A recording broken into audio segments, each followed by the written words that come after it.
Contrairement à ce que beaucoup de personnes pensaient, y compris moi-même, faire vérifier votre Facebook Business Manager ne vous aide pas à éviter les blocages. Cela vous permet plutôt d'accéder à certains produits essentiels lorsqu'on utilise Facebook, Instagram et la publicité payante en ligne pour générer de l'argent grâce à son business. Dans cette vidéo, nous allons voir quels sont ces produits auxquels vous donne droit à la vérification de votre Business Manager et comment les vérifier. On voit tout ça après le générique. Ciao!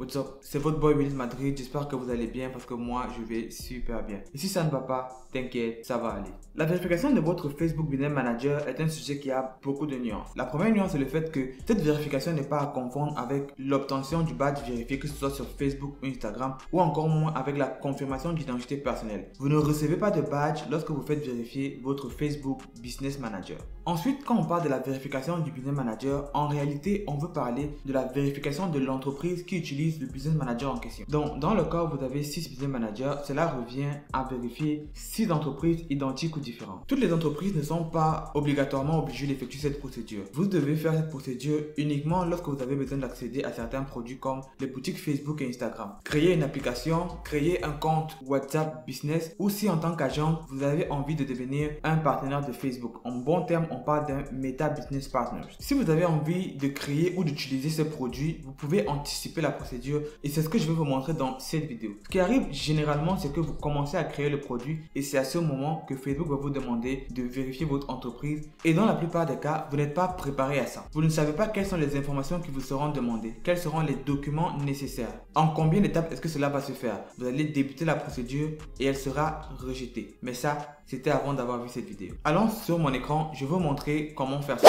Lorsque vous voulez faire la vérification de votre Facebook Business Manager, il y a 3 endroits où cela va se faire sur votre plateforme. Le premier endroit, c'est au niveau du gestionnaire de vente, donc au niveau de tous les outils ici, vous allez cliquer. C'est ici gestionnaire de vente, ça c'est quand vous allez être dans le processus de création des boutiques Facebook, Instagram, et une fois que vous serez dans ce processus là, ils vont vous demander de faire la vérification de votre entreprise. Ensuite, le deuxième endroit c'est sur information de l'entreprise. Donc une fois que vous êtes ici, vous allez regarder et là vous allez voir vérification de l'entreprise et c'est marqué non vérifié, puis c'est marqué pour accéder à certains produits Facebook, votre entreprise doit être vérifiée. Donc vous pouvez cliquer sur voir les détails et ça va vous amener sur la vérification de l'entreprise. L'autre endroit où vous devez cliquer pour pouvoir faire la vérification de votre entreprise, c'est au niveau du centre de sécurité. Ça va directement nous ramener sur cette page ici où c'est marqué vérification requise et là vous avez le bouton commencer la vérification. Une fois que ceci est dit, pour vérifier un Facebook Business Manager, il faut vérifier l'entreprise qui est dans le Business Manager. Donc, la première chose à faire, c'est de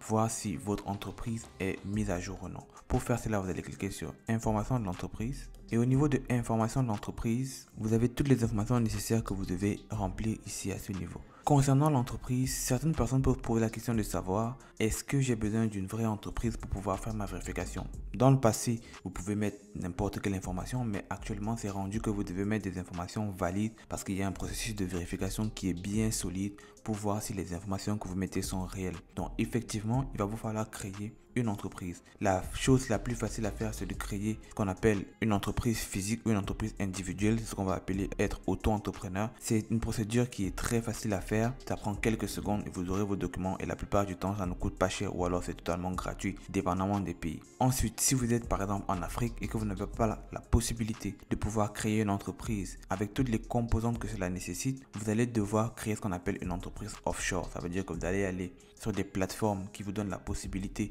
de pouvoir créer une entreprise dans les pays comme le Royaume-Uni, les États-Unis, Dubaï. Mais pour cela, il va falloir monnayer un peu, il va falloir payer quelques frais pour que l'entreprise soit créée dans ces pays-là, même si vous résidez par exemple en Afrique. On fera une vidéo prochainement où je vous montrerai comment faire ça. Donc maintenant, dès que vous savez ce qu'il faut pour l'entreprise, vous allez mettre les informations de votre entreprise. Donc vous allez cliquer sur modifier. Donc là, vous allez mettre le nom de l'entreprise. Si vous êtes auto-entrepreneur et que vous avez créé une entreprise, sachez que le nom de votre entreprise, c'est votre nom personnel.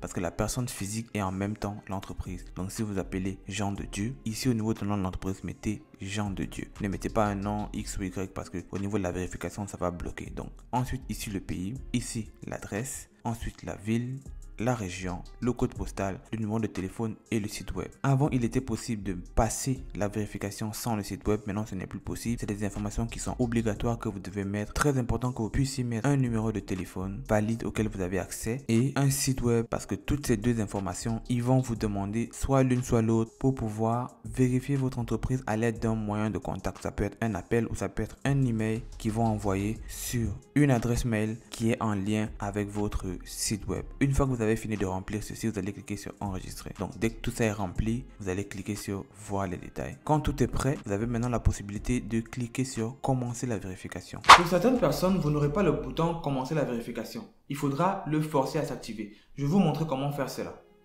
Dans le cas où ce bouton ici n'est pas disponible pour vous. À ce niveau ici, au niveau de vérification requise, vous allez voir plutôt marqué inéligible pour la vérification. Donc, vous ne pourrez pas faire la vérification. Donc, pour forcer à ce que ce bouton commencer la vérification apparaisse, vous allez venir ici au niveau de compte, vous allez cliquer. Ensuite, vous allez cliquer sur application et vous allez créer une application. Comme je vous ai dit tantôt, il y a certains produits qui nécessitent forcément que votre business manager soit vérifié pour pouvoir en bénéficier. Donc parmi lesquels une application Facebook. La création d'une application va obligatoirement forcer le bouton de vérification activé sur votre boutique. Donc vous allez faire ajouter, créer un nouveau lead d'app. Ici, ils vont vous demander que voulez-vous que votre application fasse. D'autres personnes dans d'autres méthodes vont vous dire qu'il faut faire avec celle-ci. D'autres vont vous dire avec celle-ci. Mais j'ai essayé avec les deux et pour moi, je n'ai pas trouvé de différence. Donc, on va cliquer sur celle-ci. Vous allez cliquer sur suivant. Ensuite, on dit sélectionner un type d'application. Donc, vous allez cliquer sur entreprise, cliquer sur suivant. Là, ils vont vous demander d'ajouter le nom de l'application. Ici, vous pouvez mettre un nom aléatoire et vous cliquez sur créer une application. Pour des besoins de vérification, ils vont vous demander de rentrer votre mot de passe pour être sûr que c'est vous. Donc, moi, je rentre le mien. Envoyer. Donc, actuellement, vous êtes sur l'interface de votre application. Vu que c'est une application que vous n'allez pas utiliser, ça ne sert pas à grand chose de faire toute la configuration de l'application dans les moindres détails. Mais normalement, vous devez venir ici, général, et vous devez essayer d'ajouter les photos, l'URL de la politique de confidentialité, URL des conditions de service. Mais ce n'est pas très nécessaire. Ça, c'est dans le cas où vous savez exactement ce que vous faites et que vous voulez bien configurer votre application. Nous, à notre niveau, on s'en fout. On veut juste faire semblant d'avoir besoin du produit pour être dans la possibilité de pouvoir vérifier le business manager. Vous allez voir, ça va mettre non vérifié et vous allez cliquer sur démarrer la vérification de l'entreprise. Vous pouvez le faire soit ici, soit vous pouvez retourner sur le business manager pour passer par les trois chemins que je vous ai montrés. Cliquez. Une fois que vous avez fait la création de l'application, vous pouvez cliquer sur application ici. Vous allez voir que l'application qu'on a créée s'affiche exactement ici. Elle s'affiche déjà bien qu'elle n'a pas été bien configurée. Donc on va repartir sur centre de sécurité. Une fois que vous avez pu activer le bouton commencer la vérification, vous pouvez débuter. Mais avant, voici les informations et les documents dont vous aurez besoin. En premier lieu, vous aurez besoin des informations relatives à votre entreprise. Ensuite, vous aurez besoin d'un document justificatif qui atteste de la validité et de l'existence de votre entreprise. Et enfin, vous aurez besoin d'un moyen de contact en lien avec votre entreprise. Une fois que vous avez toutes ces informations, vous pouvez débuter la vérification. Allons voir sur mon écran comment faire cela. Ensuite, on va cliquer sur commencer la vérification.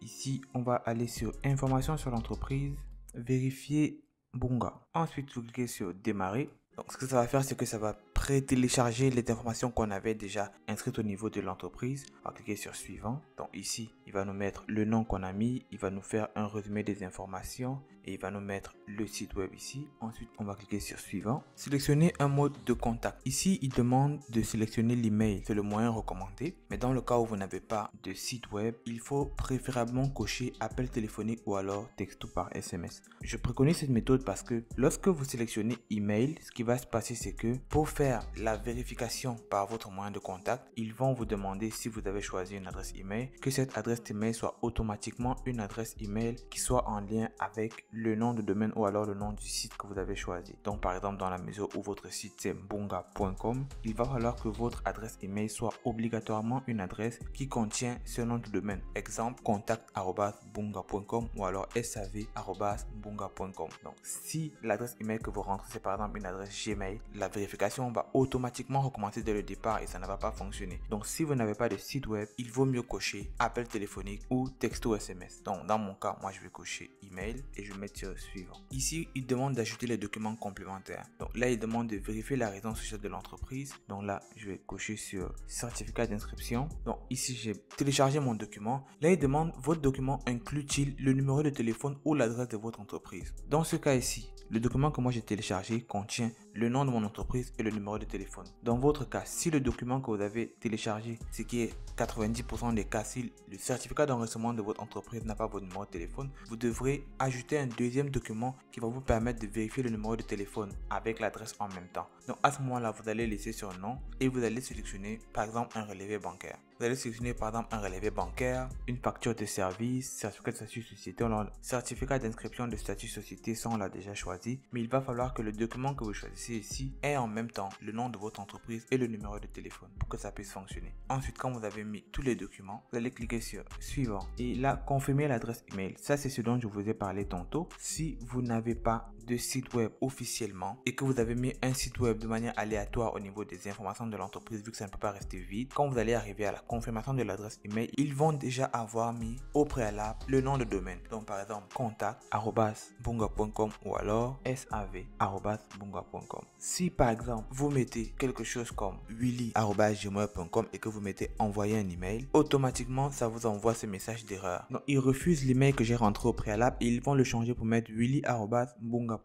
Cette adresse n'existe pas toujours, donc là je vais juste changer. Donc là on va faire comme si l'adresse existe. Là je vais mettre envoyer un email et ici ils vont demander de rentrer le code de vérification que j'ai reçu par email. Donc vous allez juste rentrer le code de vérification et cliquer sur suivant. Vu que cette adresse ici n'existe pas, je peux pas faire la vérification pour vous montrer, mais c'est effectivement la dernière étape. Dès que vous allez mettre le code, vous allez cliquer sur suivant, la demande va s'envoyer de manière automatique. Après avoir envoyé votre demande, un examen de toutes les informations et les documents que vous avez envoyés seront effectués et vous aurez une réponse que vous allez recevoir grâce à une notification qui pourra venir entre 10 minutes et 14 jours ouvrables à la date à laquelle vous avez envoyé votre demande de vérification. Si votre demande a été approuvée, vous n'aurez aucune action à faire. Si elle a été rejetée par contre, vous aurez la raison pour laquelle celle-ci a été rejetée et vous pourrez y remédier. Si vous avez des changements majeurs au niveau de votre entreprise et que vous avez envie de modifier les informations, vous pourrez le faire, mais toutefois, vous devrez refaire la vérification de votre entreprise si les informations ne concordent plus. Ce sera tout pour cette vidéo et j'espère que vous l'avez apprécié. Pour toutes les personnes qui vont vouloir refaire la procédure ou qui n'ont pas bien compris, vous avez un document récapitulatif qui la résume de A à Z, point par point, que vous pouvez télécharger en cliquant sur le premier lien dans la description de cette vidéo. Si vous avez des questions, quelque chose que vous n'avez pas bien compris, vous pourrez mettre les questions en commentaire, je vais y répondre. Si la vidéo vous a aidé, n'hésitez pas à liker, à activer la cloche de notification pour ne manquer aucun nouveau contenu, à vous abonner, mais surtout à partager la vidéo sur tous vos réseaux sociaux, Instagram, Facebook, WhatsApp, Twitter, peu importe, et à une personne que vous pensez que cette vidéo pourra aider. Sur ce, on va se dire à la prochaine pour une nouvelle vidéo. Gardez la pêche, stay fit, ciao. Mesdames et messieurs, je vous dis à bientôt.